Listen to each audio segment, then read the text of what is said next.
Hey guys, welcome to Relatable. Happy Wednesday. This episode is brought to you by our friends at Good Ranchers. That's American meat delivered right to your front door.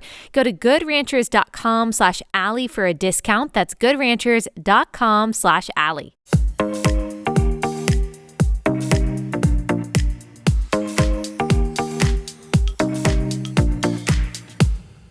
All right, guys, today we are talking about white women, the white women of Instagram, and we are going to be talking about their response and the shutdown of their response to the Will Smith slap. And look, I know everyone and their mom has been analyzing the Will Smith slap. We already talked about it. I'm not going to get into it. If you don't know, Will Smith got up on stage and slapped Chris Rock at the Oscars after Chris Rock made a joke about Will Smith's wife, who is bald because she has alopecia. So whatever you think of that, I've already told you what I think of that.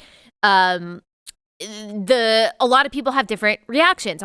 There's a wide range of reactions. And at first, I even tweeted this. I thought it was falling along left-right lines. Like leftists were defending Will Smith, strangely, and then conservatives were defending Chris Rock on the basis of free speech. But really, I've seen a lot of different reactions. And what we are now being told is that white people's reactions are not legitimate. Specifically, white women's reactions are not legitimate. So I'm going to get to some posts that say that, and some white women who got slam dunked by race baiting activists like Beth and Glennon Doyle, and who were told to submit and to bend a knee and to take back what you said or think harder about what you said or whatever.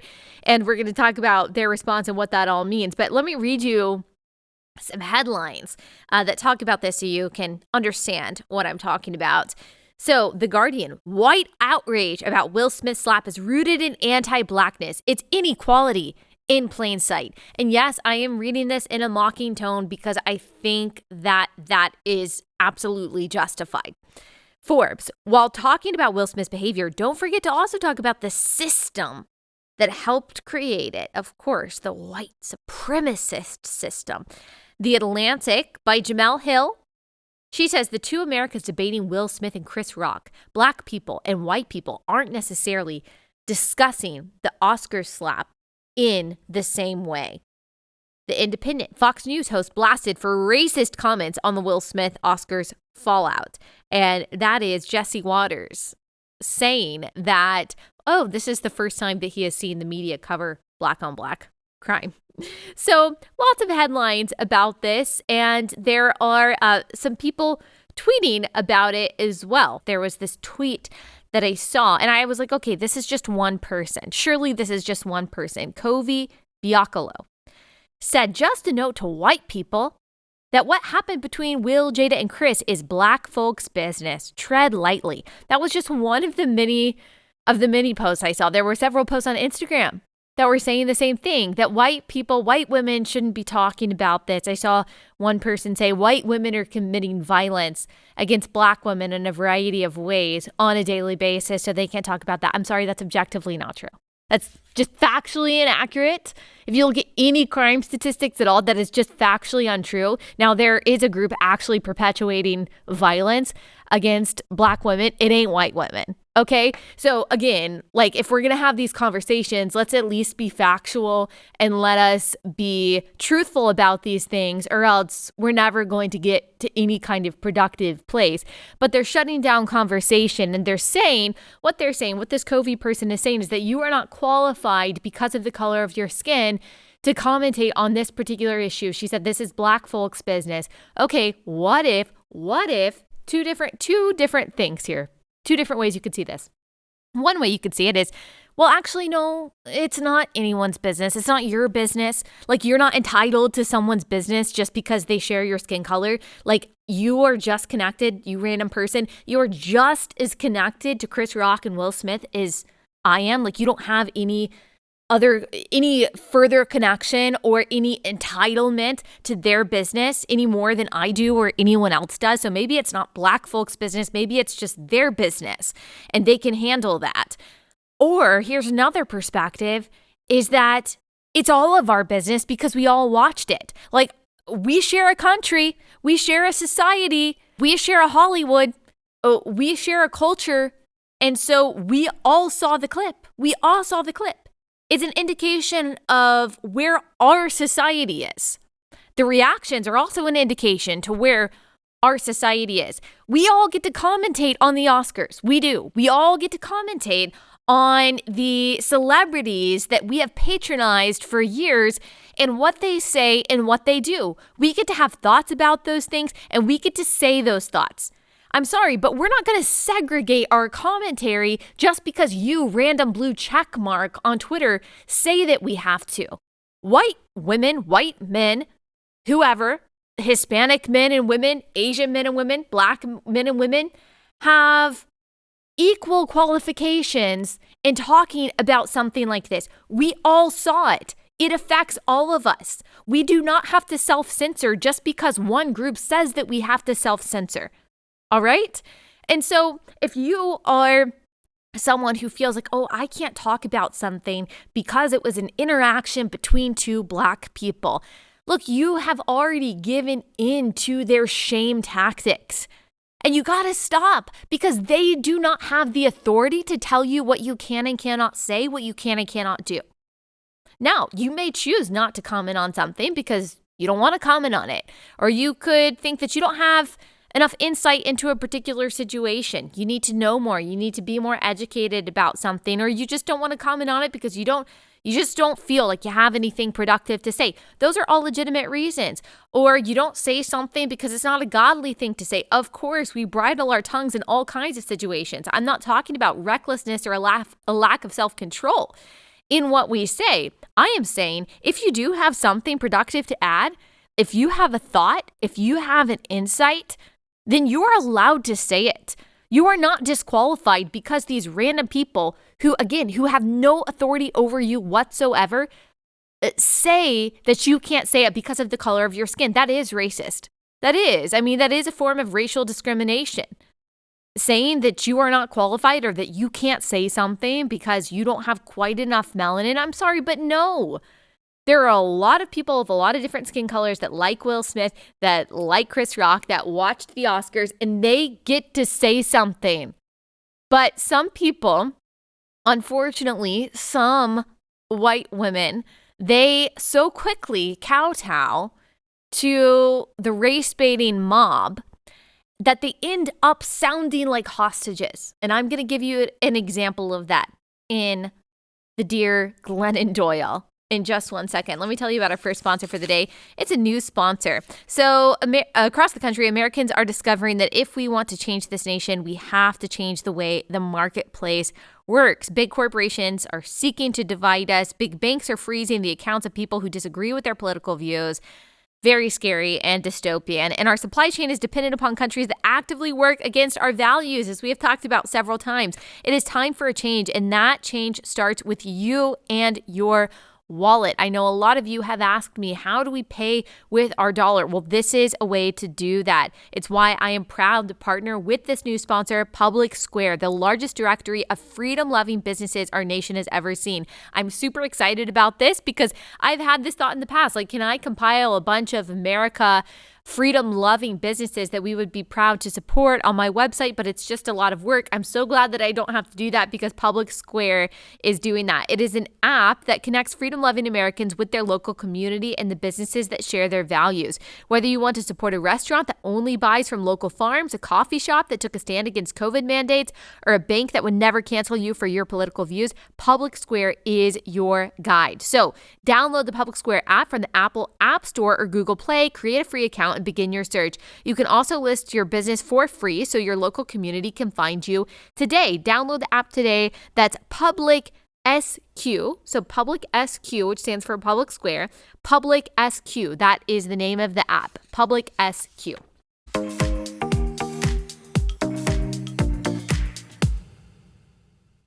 Okay, so Glennon Doyle. If you don't know who Glennon Doyle is, she was a one-time Christian mommy blogger. That is what she was originally known as. She talked a lot about her marriage and how she was fighting for her marriage.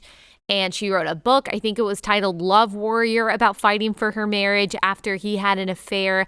But then she ended up separating from her husband and marrying a woman the soccer player named Abby Wambach. And I don't think that she even considers herself a Christian anymore. I don't believe. And she basically just writes about self-empowerment and self-focus and putting yourself first.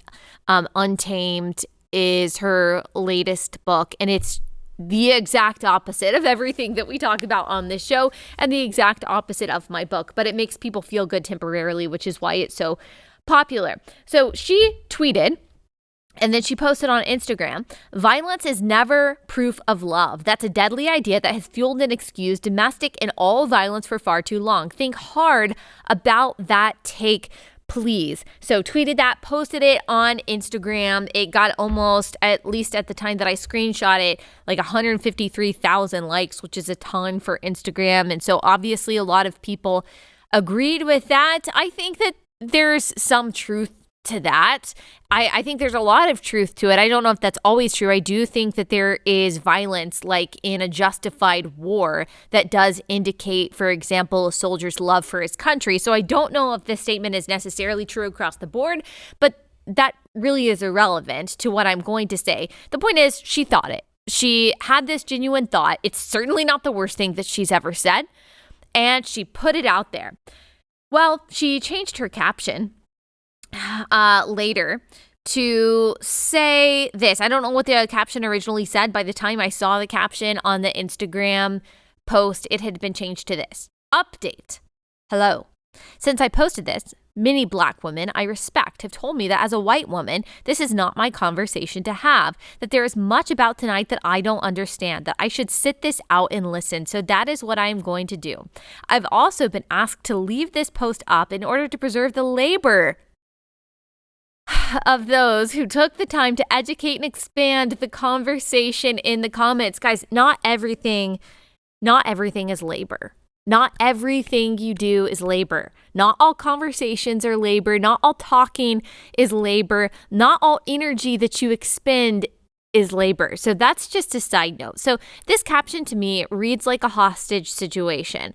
I don't even know if she fully agrees with what she said, but she is, without totally apologizing, she is obviously acquiescing. She is stepping out of a conversation that she obviously at first felt like she was qualified to be a part of, but now she doesn't because a few Black women apparently told her that she doesn't understand it. Guys, this ain't that deep. This is two men, one guy who apparently gets madder about a joke than he does about his wife openly sleeping with other men. Will Smith and Jada Pinkett Smith have an open marriage, and he slapped the guy who made a joke about his wife. Now, maybe there are other perspectives here, but as I said, everyone who saw it is qualified to talk about it. It's not that complex, guys. Like, this is about violence. If it is justified, if the context was the right context. Of course, I don't think that the context was the right context at all. And we are absolutely okay to bring up what we think about it. It ain't that deep, guys. It ain't that deep. And so I almost feel bad for Glennon Doyle a little bit, except I don't, because she put herself in this position. Because you'll never be woke enough. You'll never be woke enough. You'll never say all the right things. You're always going to be apologizing. And I know people say, well, that's just growth. That's just, when you know better, you do better. That's just sanctification. Maybe some people will say, no, it's not. No, it's not. It's chipping away at your ability to say anything at any time. You are constantly going to be whittled down into nothing until the only thing that you can say is a regurgitation of what your masters tell you that you can't say. And so this is not growth. This is not bravery. This is not maturity. This is fear. Have the courage to stand by what you think and what you said. And if someone tells you, no matter what their skin color is, that, hey, you don't have the authority to talk about that, shut up, submit to me, basically, apologize. Consider it. Consider what they say. Consider their pushback. But if you believe what you said and you are not sorry for it, then you continue to stand up and you say, no, actually, thanks for sharing, but I don't think I am going to take that down. No, I don't think I am going to apologize. And quite frankly, I don't like your tone.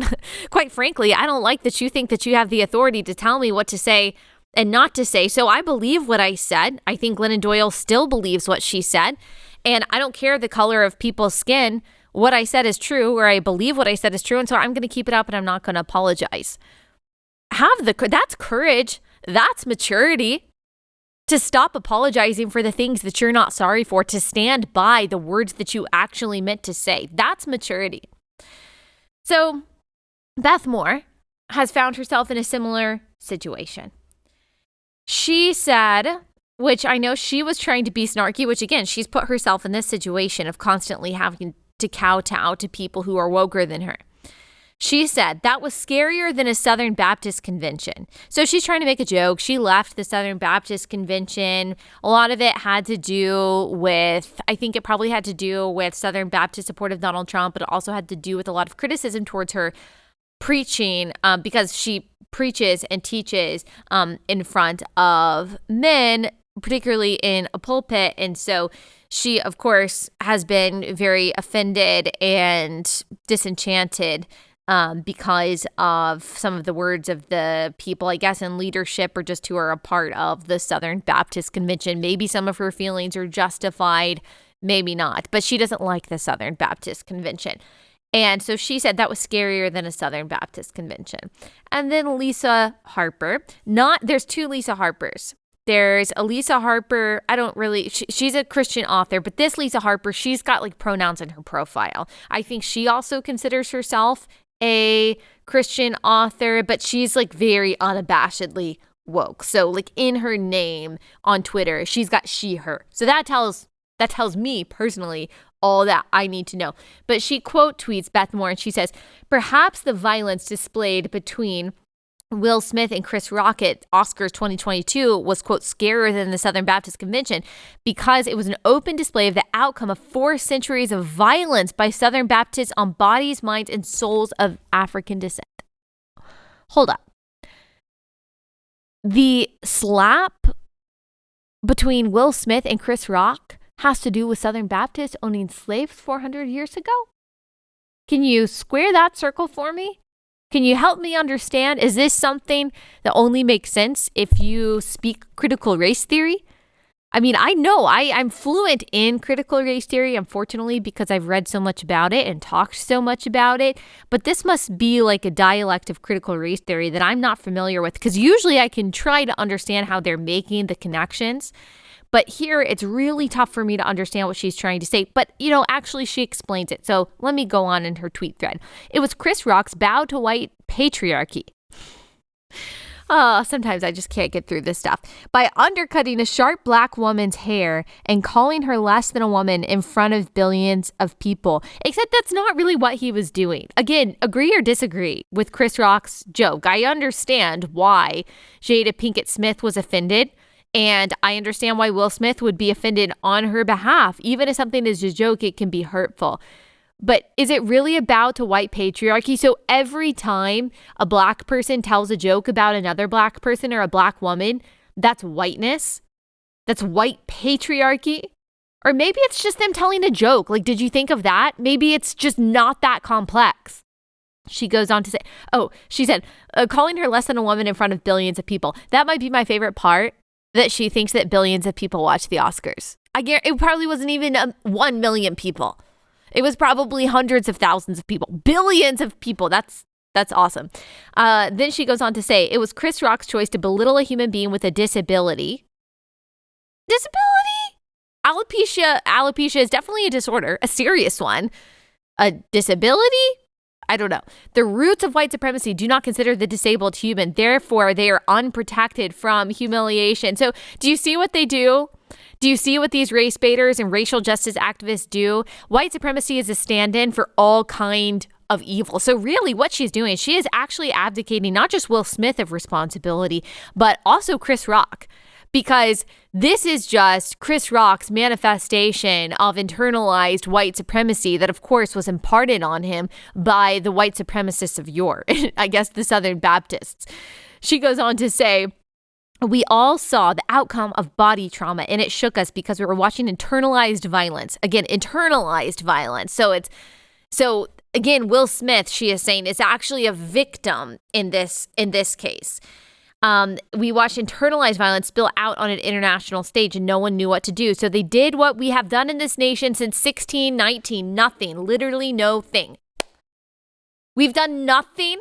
The Emancipation Proclamation was nothing. We've done nothing since 1619. The Civil Rights Act was nothing. Actually, that is what critical race theory asserts. That's what 1619 Project asserts, that since 1619, racism, not just racism, but systemic white supremacy and forms of slavery have just evolved. They haven't actually fully gone away. What's incredible is that we are talking about the Oscars. We are talking about two Black multimillionaires who have more money than most white people could ever even imagine happening. And we are talking about this being a scenario that is similar to 1619, when Black people in America were treated as cattle. Really. This is the same thing as 1619. These people in suits that probably cost more money than most white people in America make in an entire year. This is an example of white supremacy. This is an example of 1619. Really. But again, this goes back to the tenets of critical race theory, is that any seeming example of progress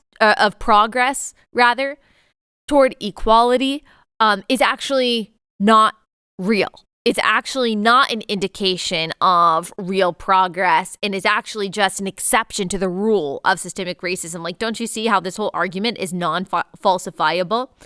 And she said, I have watched the responses, the white women's calls for criminal prosecution, the Black women's protection of Will Smith, saying they hope their husbands would respond the same way. Neither of these paths get us to peace or justice, and that is what we all want. Okay, now the worst thing that she said the U.S. is the most violent and incarcerated nation on the planet. Violence dehumanizes. Dehumanization is our norm. We dehumanize when we criminalize. Well, what if someone is a criminal? What if someone commits a crime? We dehumanize when we criminalize. You don't want to criminalize any actions. We shouldn't criminalize violence. We shouldn't criminalize murder. I'm not saying Will Smith needs to go to jail. We dehumanize when we criminalize. Well, no, you criminalize because you are humanizing victims. You decriminalize, you victimize. That's the truth. And she said, and we dehumanize when we justify and accommodate violence. Yes, this is just all hogwash. It doesn't make any sense, and it's incoherent. Accommodate violence because we lack hope for the healing of our trauma. Beth Moore says, Lisa, I appreciate the pushback. I was not thoughtful before I tweeted. Look, I don't agree with Beth Moore's original tweet, just like I don't probably fully agree with Glennon Doyle's original tweet. But you don't have to go back. You don't have to take it back. You don't have to roll it back. You don't have to implicitly apologize. You don't have to explicitly apologize unless what you said was legitimately wrong and you believe it was wrong and you regret it. That's one thing. I'm all for sincere apologies. I am completely against apologies for the sake of apologizing or for the sake of trying to win favor with people who are always going to be committed to misunderstanding you and pushing their own narrative. What Lisa Harper said here was ridiculous. It did not merit any kind of legitimate response from Beth Moore. Again, be willing to stand by what you say if you actually meant what you said. But unfortunately, it seems that white women, including white Christian women, are so used to believing that humility and empathy and love just means bowing down to whatever the rage mob, especially the racial rage mob on Twitter and on Instagram, tell them to do. And I'm telling you, that is not of God. That is not actual humility. That's fear. That's fear. If you want to show humility, have conversations with people who think differently than you. Show humility where it is called for, but you also you have to come from a position of strength in these conversations. We had that conversation with Professor Jason Hill, who said the same thing. He wrote the book, What Do White People Owe Black Americans, or What Do White Americans Owe Black People? And when we talked about, okay, what does it look like to have productive conversations between a white person and a Black person who maybe they feel like there is racial tension or a racial divide there? And he said both sides have to come from a position of strength and of confidence and of compassion for the other side. It is not that one side has to have compassion for the other side, but the other side doesn't have to have compassion. One side has to have self-control, but the other side doesn't have to have self-control. That's what you'll see in, for example, like the Be the Bridge curriculum on their Facebook page. Like one of the rules that they have, one of the guidelines is that white people who are a part of the group have to allow the Black people who are a part of the group to cuss and to yell and to say what they want to say. And a white person is not allowed to respond in kind. They're not allowed to defend themselves. They have to take a step out of the conversation, or they just have to basically submit to whatever the Black participant says. Okay, well, that's not going to get us anywhere. That's only going to foster fear and resentment and shame and further discrimination and prejudice and anger. All right? Like that's not going to get us anywhere good. And so you have to come from a position of strength. You have to come from a position of wanting to understand and compassion while never abandoning what is true. You do not have to agree with someone just because they say that disagreeing with them is racism or hate or bigotry. You stick to what God says is true. You don't owe anyone anything except to love your neighbor as yourself. That is it. You don't owe them the kind of language that they want you to use. You don't owe anyone an apology if it is not a sincere apology. You don't owe anyone a retraction if you don't want to retract it. You don't owe anyone any of that. Love your neighbor as yourself, and that is enough. This whole do better, pharisaical nonsense surrounding what white people and particularly white women owe Black people, I promise you, is only going to perpetuate a cycle of misunderstanding and of resentment, either overt resentment or secret resentment. It is not going to lead to a place of love and of unity. It's just not. It's just not. And I have a few more things to say on that. Let me tell you about our second sponsor for the day. That is Naturally It's Clean, a fairly new sponsor that I love very much. When you bring a product into your home, you want to be sure your hard-earned money is going to a brand that believes in the same principles as you, a brand that values personal and environmental responsibility, and most importantly, freedom. And that's why I am excited to announce my partnership with a brand that not only provides a first-class product, but also has the same values that I do, and that is Naturally It's Clean. It's a home cleaning company dedicated to providing effective cleaning products using powerful plant-based enzymes. It is safer than most other cleaners. That's why I really like it. And I also love that everything is manufactured right here in the USA. They also offer free 2-day shipping direct to your door. I would recommend starting with Allie's 4-pack of the Essential Starter Kit, which includes 4 of their top products. Simply visit naturallyisclean.com/Allie. Use promo code Allie to receive 15% off your order. That's naturallyisclean.com/Allie. Promo code Allie to receive 15% off your order. That's naturallyisclean.com/Allie.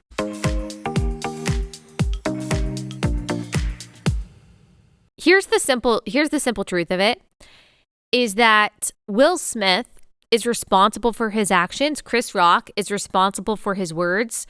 They're going to give an account for these things.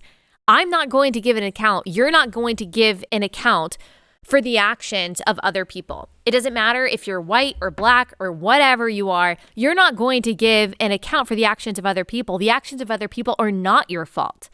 Okay? Will Smith did not slap Chris Rock because of white supremacy, because of what happened in 1619. He didn't do it because of slavery. He didn't do it because of systemic racism. He didn't do it because of white women's commentary. Had nothing to do with white people at all. Had nothing to do with whiteness. Had nothing to do with any kind of white supremacist system. It had something to do with his own choices. And when he stands before God, he is going to give an account for his actions, and white supremacy or systems of white supremacy are not going to be an excuse for any of the actions that he or anyone else, including ourselves, commit. That's just not how it works. Chris Rock will give an account for the things that he says and does. Okay, so they are individually responsible for what they do. It's not white people's fault. You are responsible for what you do. It is not the fault of the system that is put in place when you decide to do something or you decide to say something. I'm not saying that true systems of oppression don't have an effect on people and don't affect the choices that people make. That's certainly true. I think that's, probably biblical in a lot of ways, but that does not remove your responsibility for what you do. You are not responsible for the sins of your ancestors. You're not responsible for the sins of people who are not you. And I think that we would all be better off if we saw individuals' choices as what they are, individuals' choices. And this is a very anti-gospel message that I saw a lot in 2020. A lot of pastors who said that they were preaching racial reconciliation. Really what they did is they preached two different gospels, one to white people and one to their black congregants, where they would say, white people, you need to repent. You need to remove your white privilege. You need to divest of your whiteness. Here are the things that you need to do to build bridges and aim toward reconciliation. You need to repent and you need to be sanctified and all of this stuff. But the message of repentance and sanctification was not preached at that time to the black congregants. It was almost like white people need more salvation. They need more of the blood of Christ. They need extra power of Jesus in the cross to truly be saved. And this group over there, well, they don't need that hard message of sin. Look, we are all dead in sin apart from Christ, and we can only be made alive through Christ, as Ephesians 2 says. So if you are preaching to your white congregants a harsher gospel, you talk to them more about sin and repentance, and then you treat your black and brown congregants as if they are only victims, as if they won't be held to the same standard, as if the message of salvation isn't as necessary to them because of whatever systems you say are in place. That's actually hatred. If you actually believe the gospel, if you actually believe that Jesus is the way, the truth, and the life, then you know that we're going to stand before God one day. Like, you know that those people are responsible for their sins, that they are just as dead in their sin apart from Christ as the white person who is. That doesn't mean that we can't talk about racism. We can't talk about instances of injustice. Sure, you guys know, where I stand on all of that. We've talked about it so much. But when it comes to responsibility for your choices, especially when it comes to the sermons that we're preaching, and when we talk about the gospel, if you are going soft on one group because they have a higher melanin count and harsher on one group because they have a lower melanin count, that's partiality. That's what the book of James says is actually a sin. God hates partiality. In giving the law, God reiterates over and over again, that you're not supposed to defer to the poor in a lawsuit. You're also not supposed to defer to the great. God hates partiality. And if you are preaching sermons and giving talks and offering commentary that is abdicating one group of their responsibility and laying unfair amounts of responsibility on on a group of another skin color, that is partiality.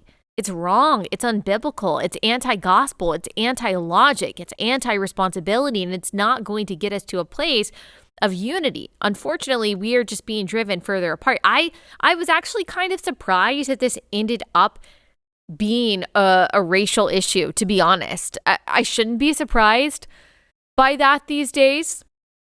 And I'm not saying that a black person couldn't have a different perspective than I would because they are black. That's fine. But again, to disqualify someone because they're white from talking about their reaction or their thought to it, I'm sorry. No. And so be willing, be courageous, be sure enough of what you believe and of your takes and of your opinions. If you feel like they're, valuable to share, be courageous enough and confident enough to say, no, I'm not going to take that down. I'm not going to apologize. I'm not going to caveat it. I'm not going to try to make excuses. I actually believe that. I watched it. We share a country. We share a society. And look, I love you. I want to hear you out. Absolutely. Thanks for sharing your thoughts. I appreciate you. I think your commentary is really valuable. I learned something. But I'm not moving. I'm not moving from this place because this is something that I actually believe. Start approaching not just your conversations, but the commentary that you give, how you articulate things from a position of strength, from a position of confidence. That's not the same thing as arrogance. That's not saying that you are immune to being wrong or that you can't be corrected, that you're completely above reproach.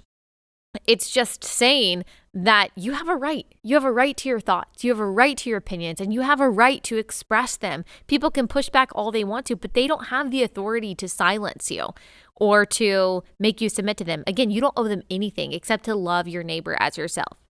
And so that's where we stand, and you should continue to stand there. Please don't be like Glennon Doyle in a variety of ways. But in particular, when it comes to acquiescing for absolutely no reason. All right, I have one other thing to say, a fun, positive story, and then we will head out of here. Let me tell you about our last sponsor for the day, and that, of course, is Good Ranchers. All right, now is the time to get Good Ranchers because you know that grocery prices are super high right now, and it's really hard to get meat from American farms and ranchers. Most of the beef, at least, that we have in our grocery stores is imported from overseas. So if you want to support American farms and ranchers, which you really need to because they're struggling right now because the fertilizer prices are so high because of a lot of different factors. So support American farms and ranches. They need you to support them. You can do that by buying all of your meat, your pre-marinated, non-pre-marinated chicken, your craft beef from Good Ranchers. If you go to goodranchers.com/Allie, you save $30 on prime steaks and your better than organic chicken. So that's goodranchers.com/Allie. You can use my code Allie, 100% American meat, and you save $30 with my code. Order now to combat inflation with Good Ranchers, American meat delivered. That's goodranchers.com/Allie.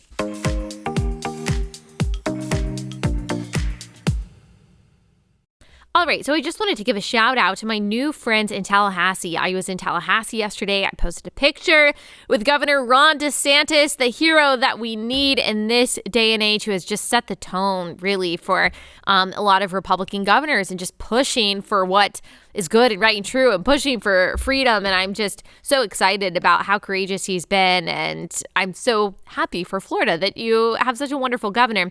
And so that was actually the second time that I met him. He probably doesn't realize we met all the way back in 2017. We were both speakers at this event, but it was a very brief meeting. So got to meet him again, first time as governor. That was wonderful. And when I was in Tallahassee, super quick trip. I always make the trips really quick because I want to get back to my family. But I got to stay with some people that I met the last time I was in Tallahassee, just a few weeks ago. I was speaking at Florida State, and these three moms came who they don't all go to church together, but they all know each other. They came and they just said hi, and we just had a sweet kind of short interaction and talked a little bit. And when I found out a couple weeks later that I would be going to Tallahassee again, I don't know why, but I just decided to reach out to them and ask, hey, can I stay with one of you? Which is really, I've never done that before. Not when I'm traveling. I just always stay at the hotel. It's just easier. You're not imposing.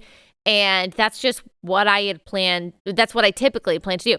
But I don't know why. I just decided to email them, or I think I posted on Instagram and was like, hey, Tallahassee ladies that I met, can you email me? And then I talked, and they were so hospitable and so excited and so sweet. I didn't know really if they would say yes or if they would think it was weird. I was a little nervous about asking because it's so out of the norm for me. But I really think it was providentially orchestrated because it was such a wonderful time that I had. They were so hospitable. Truly, I have just seen the gift of hospitality that the Holy Spirit uses to minister to Christians. It was so much better than staying in a hotel by myself and, being on Instagram or working for several hours before I was waiting to go to this event. Instead, I went to this woman's house and we had lunch with the other women, and we had pimento cheese and chicken salad, which is my favorite. And we just had such wonderful, uplifting, edifying conversations, and it was a beautiful day outside. And so I really just felt like the Lord was taking care of me through that. And so I don't know the point that I'm trying to make. I guess it's that I just love the church. Like, I love the body of Christ. I love that we can meet anywhere as Christian women and we can support one another. We can open our homes to one another. We can build one another up. Like, that is what the church is. The church is, this is something that one of them said yesterday, the church is for Christians. The church is for Christians. Yes, there are ways that we minister to the outside world, but not at the expense of ministering to each other. The verses that so often Christians tend to take out of context and apply to people outside of the church, like providing for the least of these, that's actually persecuted Christians, visiting people in prison, that's actually Christians in prison. A lot of the verses that we apply to the outside world are actually primarily, if not exclusively, for the church. And I felt ministered to and so encouraged yesterday. And so maybe this is just an indication to you to step outside of your comfort zone and to allow someone to welcome you and encourage you in some way. Or maybe this is your indication to be hospitable to someone else. It really is amazing just what that kind of fellowship can do for someone's heart, mind, and soul. And it was good for my heart, mind, and soul. That is for sure. And it was just a reminder how much I love you guys and how I feel like we are family. And I feel like we have a community and we have a friendship. And I'm sure there are thousands of you that I would feel comfortable with if I got to talk to you, staying with when I'm traveling. And, maybe that's something that I can do more in the future. But in this particular case, I really did feel like it was just the Holy Spirit just kind of confirming to me that that's where I need to go and what I need to do. And so thank you to those of you listening who are in Tallahassee, who welcomed me and made me feel so loved. I really did appreciate it. All right, we will be back here tomorrow, and you will be hearing another conversation between Phil Robertson and me. And this is a new conversation. He is going to tell us a lot of really interesting stuff and some good tear-jerking stories, and you're going to love it. You're going to be totally edified by that. And you're going to love that conversation. And then we've got lots of stuff that we're going to be talking about next week as well. So thank you guys so much for listening. If you love this podcast, please leave a 5-star review wherever you listen and subscribe on YouTube as well. I will see you guys back here tomorrow.